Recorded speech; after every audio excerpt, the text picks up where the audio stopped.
Hello everyone and welcome aboard. I bought a StarLink, and if you're watching this video, it's probably because you're interested to see how these StarLinks work, how easy they are to connect, and how they operate for vessels. So that's what we're gonna do for you today, starting with the unboxing of the StarLink itself. I brought this timer. I'm gonna show you in real time how long it takes to set up from opening the box to getting connected to the internet and how the internet works at speed. So without further ado, let's get started. 3, 2, 1. Engines full power.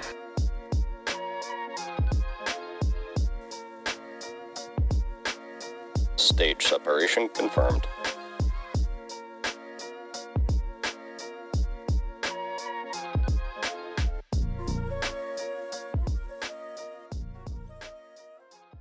Now, I'm not going to speed run opening this box, but I am just going to open it as if I was setting it up normally. I do have a couple things that I've already done. I've already downloaded the app that I know that you're going to have because I didn't want my internet to be affected by that. But you're getting the first look at it. This StarLink is the RV version of a StarLink, so it's not the marine version. The reason for that is that the marine version is wildly expensive. It's like $5,000 a month, and what it does is it's made to track you across the entire ocean. The RV StarLinks are geolocated to be near the coast. However, they do operate pretty much around all land. So if you're traversing the coastlines, you'll have internet at every port that you want to pull into. And it really does seem to be a great system. This is the first time I've ever tried it, so we'll see how it goes. And then as you can see here, based off this mount, I did get the StarLink that is the portable version, and it is the Gen 2.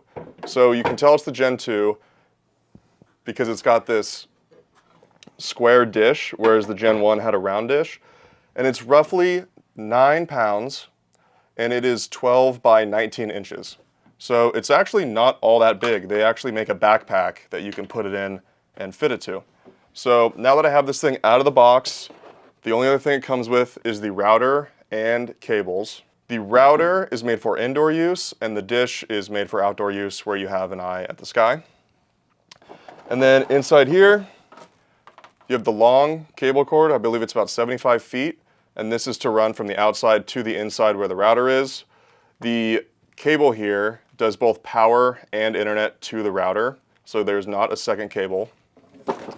And then this power cable runs from your outlet to your router, and then that converts the power to the dish. The only other thing in here is this paperwork, which is in English and states your regulatory notices. And that appears to be about all the instructions we get. There's really nothing else in this box. That is it. When I ordered this, it said it would take about 2 to 4 weeks, so I ordered it early because I'm going to be leaving the country and I wanted to use it.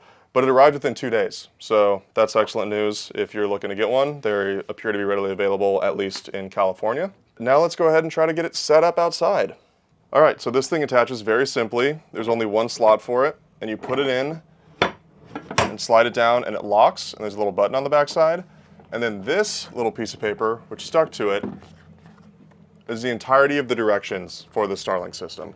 So it just shows you set it outside, you don't touch it while it moves, you plug it into the router, you plug it into power, and then you download the app.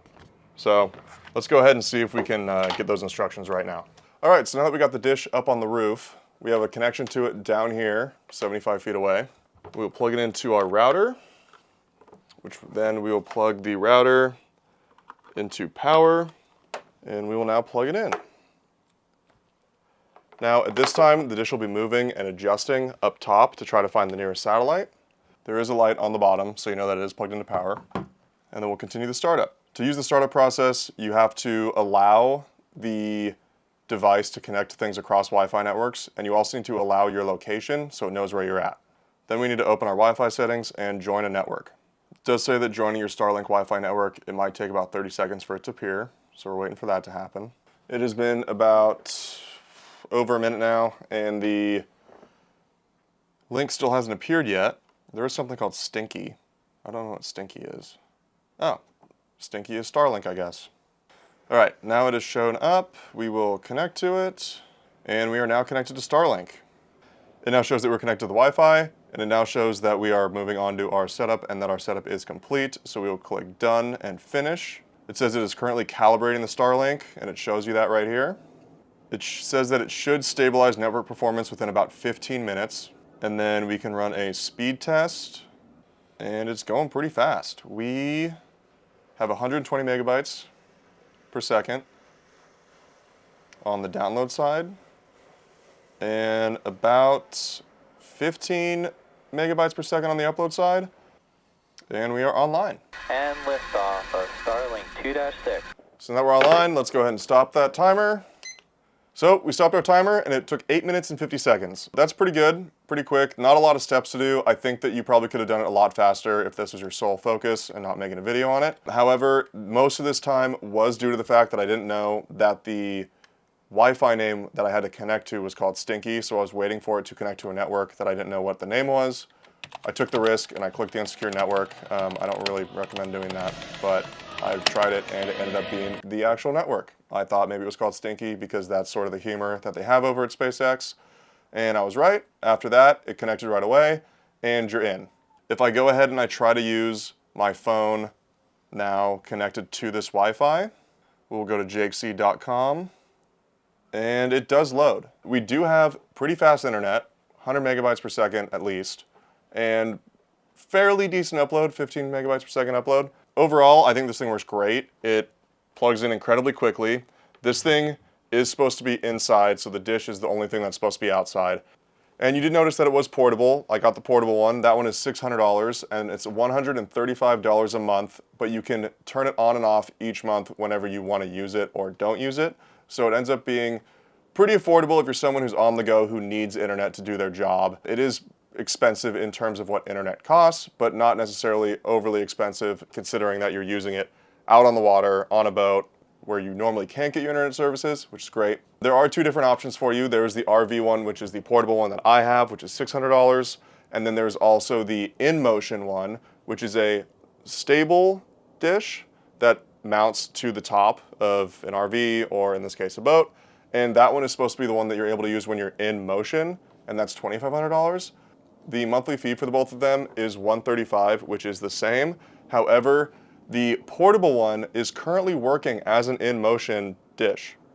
It is uncertain how much longer it will work as an in-motion dish because the idea behind it, speaking to people through the grapevine, is that they wanted to sell people on the StarLink and that it will eventually become locked geographically so that it knows if you're moving with it and it's only supposed to work in a particular location. It is not supposed to work while you're underway. If that's the case, which may happen here shortly, if you want to use it while you're in motion, then you're really going to need that $2,500 one, which if you're a professional who works on the water or is constantly going port to port, that money is probably well spent for you. That being said, pretty spectacular system.